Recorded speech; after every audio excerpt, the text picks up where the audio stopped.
प्रणाम नमस्कार आप सभी श्रोताओं को। मैं कौशल द्विवेदी फ्यूचर एजुकेशनल हब की तरफ से आप लोगों के बीच में। और जैसा कि हम लोग एक सीरीज़ लेकर के चल रहे हैं अपने इस यूट्यूब चैनल पे, उन लोगों के जीवन परिचय का जिनके अथक प्रयास और जिनके कंट्रीब्यूशन की वजह से आज हम शास्त्रीय संगीत को इस सुंदर स्वरूप में पा रहे हैं। सत्यता तो ये है कि मध्यकाल में भारतीय सभ्यताओं के ऊपर कुछ ऐसा कुठाराघात हुआ कि साहित्य की बगिया पूरी तरह से उजड़ सकती थी, किंतु हमारे ये जो संगीतज्ञ रहे, ये जो महान विभूति रहे, इनके ही अथक प्रयासों के कारण आज हमारा शास्त्रीय संगीत इस स्वरूप के साथ विद्यमान है। जैसा कि आप जानते हैं कि अंग्रेज़ों के शासनकाल में बहुत ही उपेक्षित हुआ था हमारा यह शास्त्रीय संगीत, किंतु घरानों के माध्यम से और गुणीजनों ने उस चीज़ को बचाए रखा, सहेजे रखा, ताकि हमारी अगली पीढ़ी तक यह ज्ञान और ये चीज़ें जो हैं वो मिल सकें। ज़्यादा समय नहीं लेते हुए मैं आपको बताना चाहूँगा कि आज हम चर्चा और परिचर्चा करेंगे संगीत के एक बहुत ही बड़े फनकार, ग्वालियर घराने से जिनका संबंध है और जिनको लोग प्यार से पंडित जी कहा करते थे। जी हाँ, पंडित कृष्णराव शंकर पंडित के विषय में। पंडित कृष्णराव शंकर पंडित के जो पिताजी थे उनका नाम था शंकर पंडित। ये दक्षिण भारतीय ब्राह्मण परिवार से इनका ताल्लुक़ था, किंतु इनके पिताजी ग्वालियर में ही रच बस गए थे और इनका जन्म ग्वालियर में ही जो है 26 जुलाई सन 1894 को हुआ। कुछ जगहों पे कुछ कॉन्ट्रडिक्शन मिलेंगे आपको, कुछ जगहों पे आपको 93 मिलेगा, कुछ जगहों पे 94 मिलेगा, लेकिन मैक्सिमम जगहों पे जो इनका डेट ऑफ बर्थ देता है वो है 26 जुलाई 1894। प्रारंभ से ही ये चूँकि एक संगीतकार का परिवार था, इनके पिताजी ऑलरेडी एक बहुत ही अच्छे म्यूजिशियन थे, तो इनके घर का माहौल ही ऐसा था कि राग, रागनी, स्वर, नाद, इन्हीं सब में सुबह होती थी और फिर इन्हीं सब को सुनते हुए रात हो जाया करती थी। तो हम अगर ये कहें कि इनकी नसों में, इनकी खून के साथ संगीत रच और बस गया था, तो ये कहना अतिशयोक्ति नहीं होगी जहाँ तक मुझे लगती है, क्योंकि मेरा मानना है कि एक बच्चे के ऊपर या फिर एक वैश्य के ऊपर या हमारे आपके ऊपर, सबके ऊपर हमारे आसपास का जो वातावरण है उसका बहुत ही व्यापक प्रभाव पड़ता है। और जिस तरह के लोगों के साथ हम रहते हैं, जिस तरह के वातावरण में हम अपना जीवन यापन करते हैं, उसका व्यापक प्रभाव हमारे ऊपर पड़ता है और हम उससे प्रभावित भी होते हैं।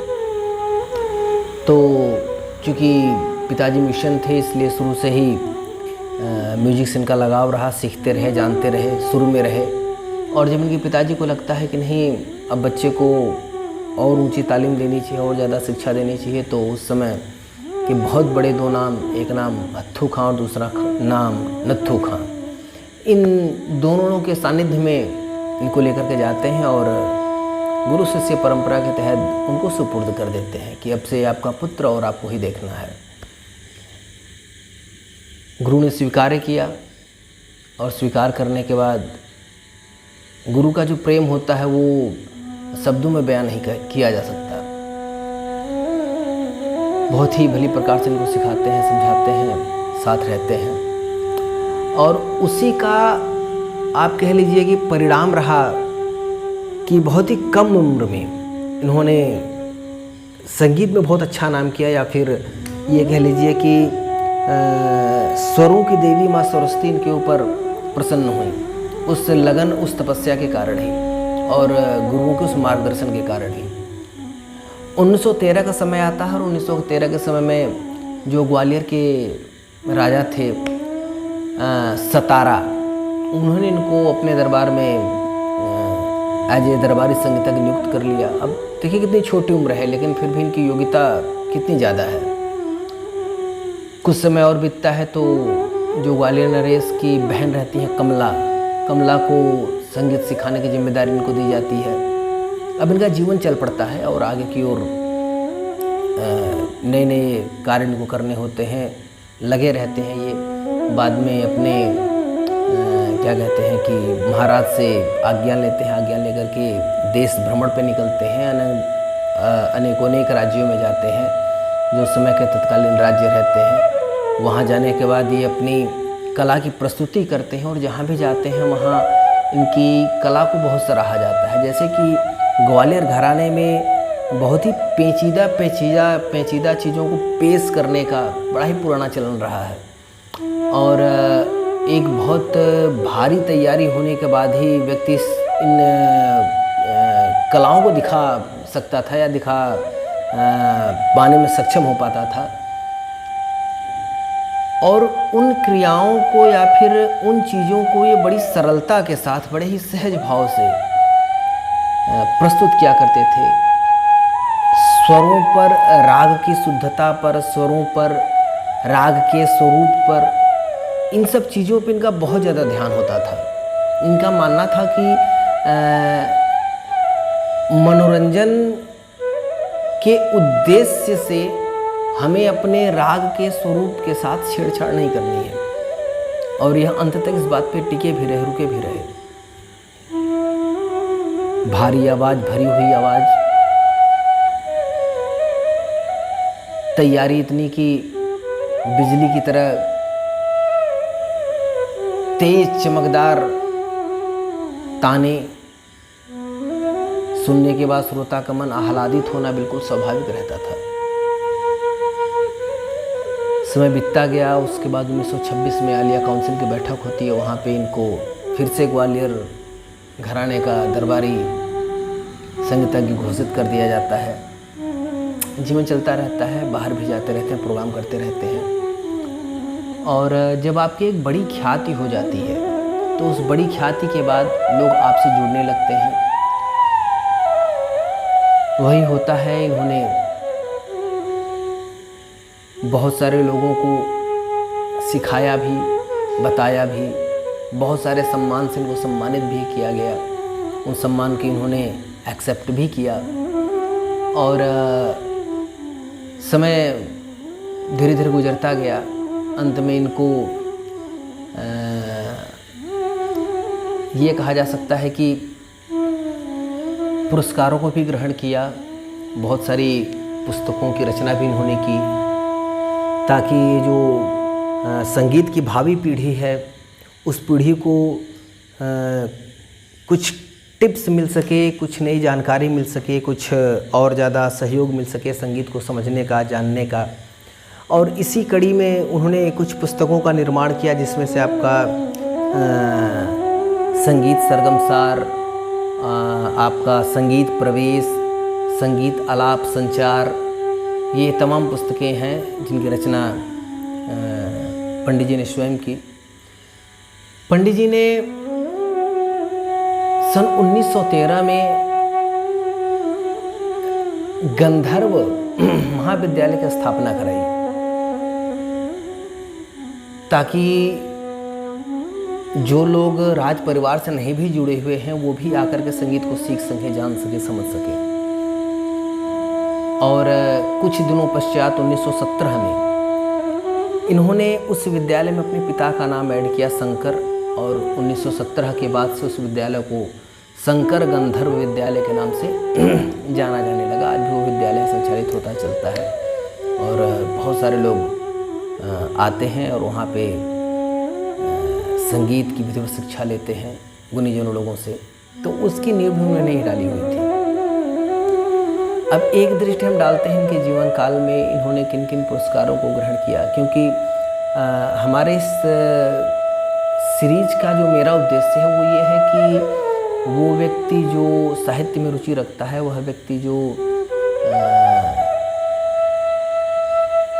किसी विधा में जो लोग पारंगत हैं उनके विषय में कुछ जानना चाहता है, उस प्रकार के लोगों को जानकारी देना तो मेरा उद्देश्य है ही। साथ ही मेरा उद्देश्य है कि जो बच्चे कॉम्पिटिटिव एग्ज़ाम की तैयारी करते हैं, जैसे KVS हो गया, NVS हो गया, GRF हो गया, आपका TGT हो गया, PGT हो गया, एक्सेट्रा एक्सेट्रा बहुत सारे नाम से एग्जामिनेशन आते रहते हैं। तो उन लोगों के लिए कंटेंट तैयार कराना, उन लोगों को एक जानकारी देना, ताकि वो यूट्यूब के माध्यम से अगर उनके पास कुछ भी नहीं है, एक हेडफोन भी है, तो वो लगा करके अगर वीडियो को देख रहे हैं, सुन रहे हैं, तो बहुत ही कम समय में उपयोगी चीज़ें उनको दे दी जाए। तो इनके अवार्ड्स का जो दौर रहा, या फिर आप कह लीजिए कि जो फहरिस्त रही, जो लिस्ट रही, उसमें 1947 में उनको ग्वालियर नरेश के माध्यम से पुरस्कृत किया जाता है। ग्वालियर नरेश इनको जो है वह संगीत अलंकार की उपाधि से अलंकृत करते हैं, पुरस्कार से पुरस्कृत करते हैं। उसके बाद समय आगे बढ़ता है, 1962 का समय आता है। 1962 के समय में खैरागढ़ विश्वविद्यालय की तरफ से इनको PhD की डिग्री दी जाती है। उसके बाद 1973 में भारत सरकार की ओर से इनको पद्म भूषण की उपाधि से सम्मानित किया जाता है। और फिर सन 1980 में इनको तानसेन पुरस्कार से सम्मानित किया जाता है। इस प्रकार अपने जीवन काल में बहुत ज़्यादा सम्मान भी इनको मिला, लोगों का बहुत ज़्यादा प्यार भी मिला, और बहुत सारे ऐसे लोग भी थे जिन्होंने इनसे शिक्षा ली, और शिक्षा लेने के बाद इस संगीत के जगत में अपना नाम आगे बढ़ाया, जिसमें से इनके जो पुत्र थे, जिनका नाम था पंडित लक्ष्मण रविशंकर, उन्होंने इनसे शिक्षा ली हुई थी। प्रोफेसर सारा चंद्रा, उन्होंने इनसे शिक्षा ली हुई थी। उसके बाद बाला साहेब पूंछ वाले, वो भी इनके ही द्वारा सिखाए गए थे, या फिर इन्होंने ही उनको ट्रेंड किया था, आशीर्वाद इन्होंने ही दिया हुआ था। और उसके बाद इनके एक पौत्री थी जिनका नाम था मीता पंडित, उन्होंने भी संगीत की शिक्षा पंडित जी से ही ली हुई थी। तो ये जितने भी लोगों का मैं नाम बताया, आगे चल कर के इन लोगों ने भी बहुत नाम कमाया संगीत के क्षेत्र में, बहुत सेवा की संगीत के क्षेत्र में। और एक लंबा जीवन काल, लगभग आप मान लीजिए कि 95 ईयर्स, एक लंबा जीवन काल संगीत को समर्पित करने के बाद फिर पंडित जी 22 अगस्त सन 1989 को ग्वालियर में ही अपने शरीर को छोड़ करके परम धाम की ओर चले जाते हैं। और उनके कृत्य इतने बड़े हैं कि उन्होंने पृथ्वी में भले ही 95 वर्ष का जीवन यापन किया हुआ हो, लेकिन हजारों वर्ष तक उनको भुलाया नहीं जा सकता। व्यक्ति के कर्म ही याद किए जाते हैं, और व्यक्ति द्वारा किए गए सद्कर्म ही उसकी पूंजी होते हैं। आप चाहे जितने पैसे कमा लें, जब आप छोड़ के जाएंगे तो 2 पीढ़ी के बाद आपको कोई याद करने वाला नहीं होगा। लेकिन अगर आपने कुछ ऐसा किया है जिससे समाज सतत लाभान्वित हो रहा है, तो जब तक वह समाज रहता है तब तक आप होते हैं। और इस प्रकार अपने जीवन को धन्य बनाते हुए और हम सबको कृतार्थ करते हुए पंडित जी ने जो हमें दिया है, उसके लिए उनके श्री चरणों में बारंबार वंदन है, प्रणाम है।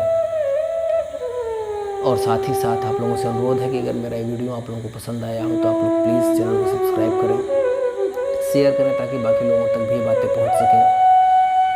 और अगर मेरा वीडियो कोई ऐसा व्यक्ति देख रहा है जो कि विद्वत समाज से जुड़ा हुआ हो और हमसे बड़ा हो, तो वो मेरा प्रणाम स्वीकार करे। और अगर उनके पास शंकर राव जी के प्रति कुछ और जानकारी हो तो प्लीज़ कमेंट बॉक्स के माध्यम से अपनी जानकारी दे दें, ताकि जो व्यूवर्स हैं उनको कुछ और जानने को मिल जाए पंडित जी के बारे में। इन्हीं शब्दों के साथ अपनी बात को मैं विराम देता हूँ। आप सबको प्रणाम, महादेव।